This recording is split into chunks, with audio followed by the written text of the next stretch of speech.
તો વાત કરીએ બોટાદની તો બોટાદના ગઢડામાં નાયબ મામલતદાર સામે લેખિત રજૂઆત કરવામાં આવી છે, જ્યાં જયપાલસિંહ બારડ સામે જે ખાતાકીય કાર્યવાહીની માંગ કરવામાં આવી છે, ત્યારે ગઢડા બાર એસોસિએશનના પ્રમુખ દ્વારા માંગ કરવામાં આવી છે, જ્યાં ગામડાના ખેડૂતોને ધર્મના ધક્કા ખવડાવતા હોવાની રાવ, ત્યારે ખેડૂતોને 4 કલાક બેસાડી રખાતા હોવાની રાવ, જ્યાં બોટાદ કલેક્ટરને લેખિતમાં ફરિયાદ કરવામાં આવી છે।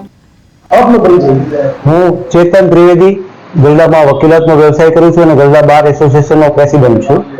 ચેતનભાઈ, તમે કંઈક હમણાં મામલતદાર કચેરીમાં નાયબ મામલતદારની સમક્ષ અરજી કરી છે, શું છે સમગ્ર મામલો?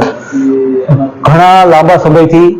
ખેડૂતો જે પોતાની બેંકમાંથી લોન લેવાની હોય છે તેના બોજા દાખલ, બોજા મુક્તિની નોંધો કરાવવાના કામ સબબ આવતા હોય છે, તેઓને ઈધરાના જવાબદાર નાયબ મામલતદારશ્રી દ્વારા 2 થી 4 કલાક સુધી બેસાડી રાખવામાં આવે છે અને બેસાડીને પછી જામીનના કામ સબબ ચેપ્ટર કેસોના કામમાં ચૂંટણીલક્ષી કામોની અંદર